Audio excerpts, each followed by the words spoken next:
राष्ट्रमाता मा जिजाऊ रयतेचा राजा छत्रपती शिवाजी महाराज, या देशाला संविधान देणारे महामानव डॉक्टर बाबासाहेब आंबेडकर, समतेसाठी, शेतकऱ्यासाठी, दीनदलितांसाठी, कष्टकऱ्यांसाठी विचारांची ठेवण देणारे माझे महात्मा ज्योतिराव फुले,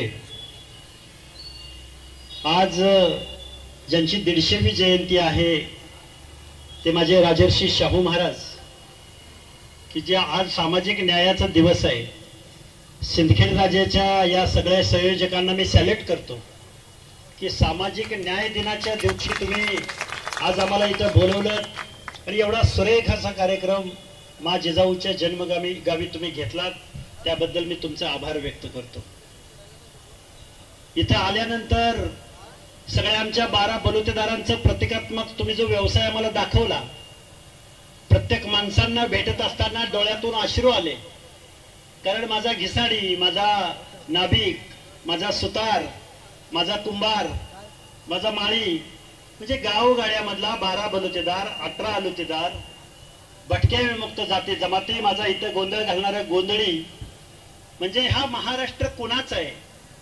या महाराष्ट्रामधली रयत कुणाची आहे? या महाराष्ट्रामधली लोकसंख्या कुणाची आहे? छत्रपती शिवरायांचं राज्य सस्टेन करणारे हे माझे 12 बलुतेदार, 18 पगड जाती आहेत.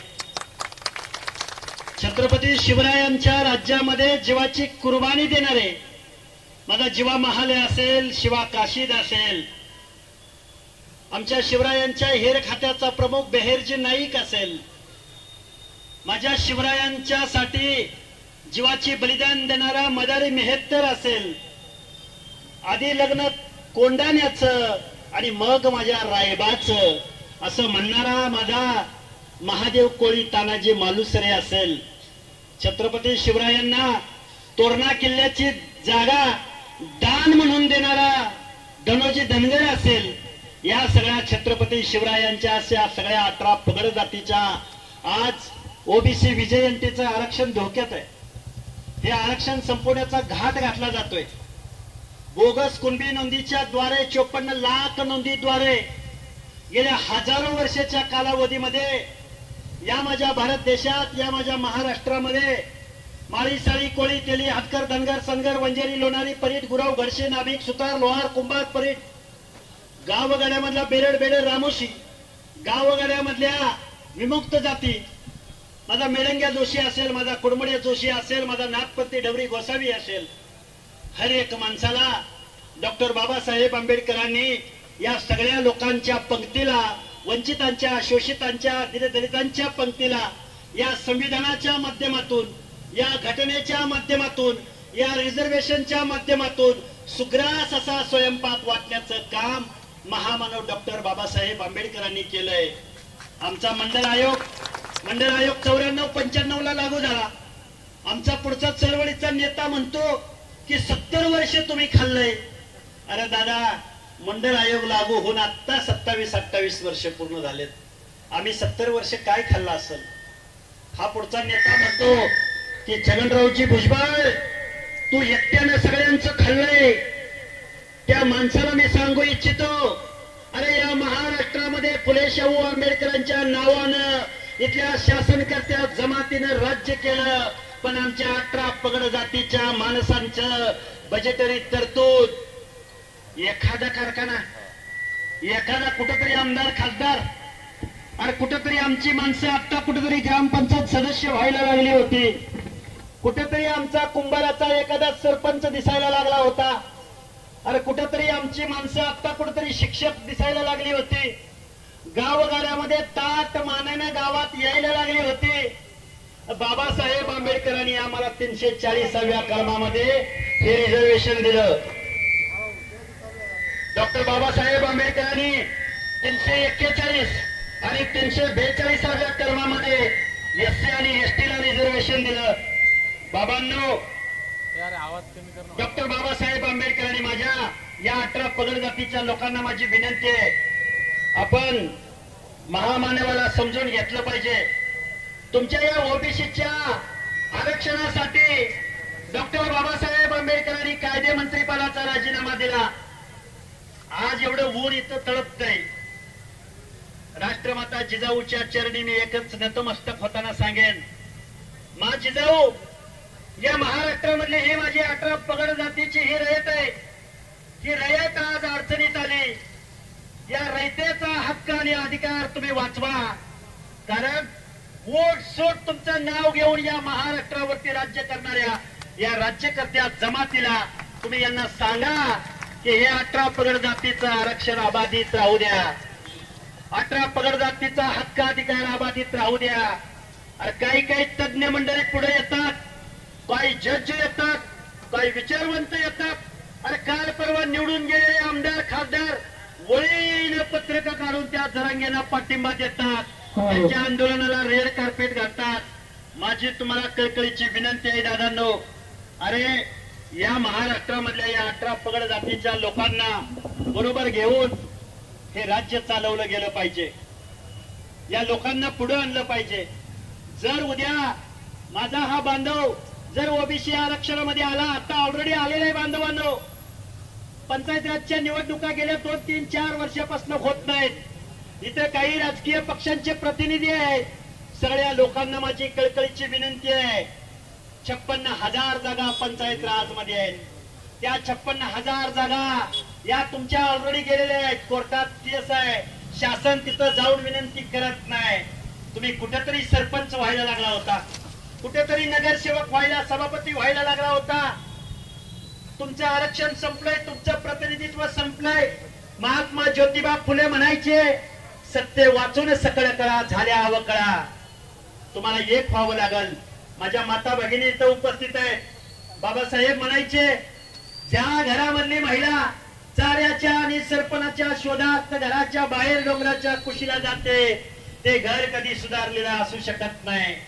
अरे आमची बंजारा समाजाची महिला ऊस तोडायला जाते, आमच्या वंजारी समाजाची महिला ऊस तोडायला जाते, माझ्या धनगर समाजाची महिला मेंढपाळीसाठी जाते, माझ्या बलुत्याची आलुत्यामधली माणसं, अरे त्यांचा व्यवसाय संपलाय, ते माणसं बांधकामावर मजूर म्हणून जात आहेत, कंपन्यामध्ये मजूर म्हणून जात आहेत, पुण्या मुंबई सारख्या ठिकाणी झोपडपट्ट्यामध्ये राहत आहेत.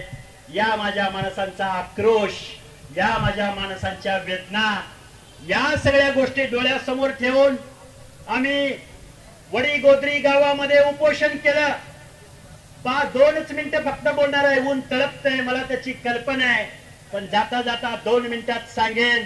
त्या वडीगोद्री गावामध्ये या महाराष्ट्रामधल्या मुकादमांचे तांडे आले, लमानांचे तांडे आले, बेरळ समाजाची माणसं आली, बेलदार समाजाची माणसं आली, माझी नाभिक समाजाची माणसं आली.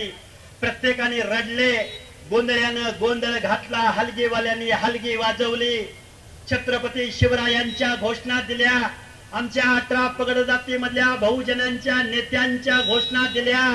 पण या सरकारला, गेंड्याच्या कातडीच्या सरकारला हा आवाज पोचला नाही. मग आमचं हे उपोषण संपल्यानंतर आम्ही गावोगावी जातोय. आज तुमच्या या पवित्र भूमीमध्ये आलोय, संध्याकाळी पोहरा देवीला जातोय, उद्या सकाळी गोपीनाथ गडावर जातोय, उद्या संध्याकाळी भगवान गडावर जातोय, परवा दिवशी मातोश्री अहिल्या देवींच्या जन्मगावी जातोय. आम्ही कुणाला चॅलेंज करायला नाही जात. माझ्या या 18 पगड जातीच्या मनामध्ये विश्वास निर्माण करायचा आहे. बीड जिल्ह्यामधल्या माझ्या ओबीसीच्या नेत्यांचे, सामान्य माणसांच्या घरावरती, मालमत्तावरती ठरवून हल्ले केले. त्या माणसांच्या मनामध्ये विश्वास निर्माण करायचा आहे. कालच्या लोकसभेच्या निवडणुकीमध्ये आमच्या ओबीसींचा आवाज या देशाच्या कायद्याच्या सभागृहामध्ये मांडणाऱ्या माणसांना पराभूत करण्याचं काम ज्या माणसांनी केलं, त्या माणसांच्या मनामध्ये का सांगतोय हे तुम्ही म्हणाल राजकीय बोलायला लागला. अरे पंकजाताई पराभूत झाल्यानंतर 4 ते 5 माझ्या काबाड कष्ट करणाऱ्या तरुणांनी आत्महत्या केल्या. तरुणांना मला सांगायचंय, तुम्हाला डावललं जातंय, तुमच्या ताटातला घास हिरावून घेतला जातोय. आरक्षण कुणाला दिलं जातं, का दिलं जातं, मागासलेपण म्हणजे काय. 18 पगड जातीच्या लोकांना मी सांगेन, जातीची युती करावी लागेल. राजकारणाची समाजकारणाची शेती करावी लागेल. आपल्या सगळ्या नेत्यांना एक आव्हान करेन आणि माझं मी मनोगत थांबवेन. स्वर्गीय लोकनेते गोपीनाथराव मुंडे भारतीय जनता पार्टीचे राष्ट्रीय नेते होते. तरी सुद्धा बांधवांनो, या लोकनेत्याने 2011ला संसदेला घेराव घातला. माननीय समीररावजी भुजबळ, लालू प्रसाद यादव या सगळ्या लोकांना बरोबर घेतलं. आमची जात निहाय जनगणना करा, आम्हाला बजेट द्या. गावगाड्यामधल्या पारध्याच्या पोराला, बिरडाच्या पोराला, कडक लक्ष्मीवाल्याच्या पोराला या निर्णय प्रक्रियेमध्ये सामावून घ्या. कोण म्हणायचे? स्वर्गीय गोपीनाथराव मुंडे. अरे जो नेता या महाराष्ट्राला दिशा देणारा नेता होता, त्यांच्या मुलीचा सुद्धा पराभव बीडमध्ये केला गेला. एक तर आमची दलितांची माणसं संसदेत गेली, नाहीतर 32 जण खासदार या देशामध्ये झाले. तुमचा आवाज कोण मानणार आहे कायद्याच्या सभागृहामध्ये? तुमचं नेतृत्व कोण करणार आहे? खूप काही गोष्टी बोलता येतात, खूप काही गोष्टी तुम्हाला सांगता येतील. व्हिडिओवरती मुलाखतीच्या माध्यमातून या सगळ्या इथं माझ्या समोर असलेला मीडिया, या मीडियाच्या माध्यमातून आम्ही दोघांनी उपोषण केलं. आमच्या वडीगोद्रीच्या तरुणांनी, अंबड तालुक्यातल्या तरुणांनी आम्हाला रात्रंदिवस मेहनत करून साथ दिली. मी तुम्हाला एकच सांगेन, हे संविधान तुम्हाला मला वाचवावं लागल, हे हक्क अधिकार तुम्हाला वाचवावे लागतील. आंबेडकरी बांधवांना बरोबर घ्यावं लागेल, मुस्लिम बांधवांना बरोबर घ्यावं लागेल. कारण इथले आमदार खासदार तुमच्याकडे येणार नाहीत, तुमच्या आरक्षणावर बोलणार नाहीत, तुमच्या नेत्यांना भेटणार नाहीत, कारण यांना संविधानाशी देणं घेणं नाही. आणि जाता जाता सांगेन, तुमचं आरक्षण वाचवायला बाबांनो फुले शाहू आंबेडकर परत जन्माला येणार नाहीत. हे आरक्षण तुम्हाला मला वाचवावं लागल, म्हणून आम्ही हा दौरा करतोय. खूप वेदना होत आहेत. आमचा हा आक्रोश मायबाप सरकारपर्यंत पोहोचावा अशी आशा बाळगतो आणि माझं लांबलेलं मनोगत व्यक्त करतो. धन्यवाद. जय भीम, जय ज्योती, जय मल्हार, जय क्रांती, जय शिवराय.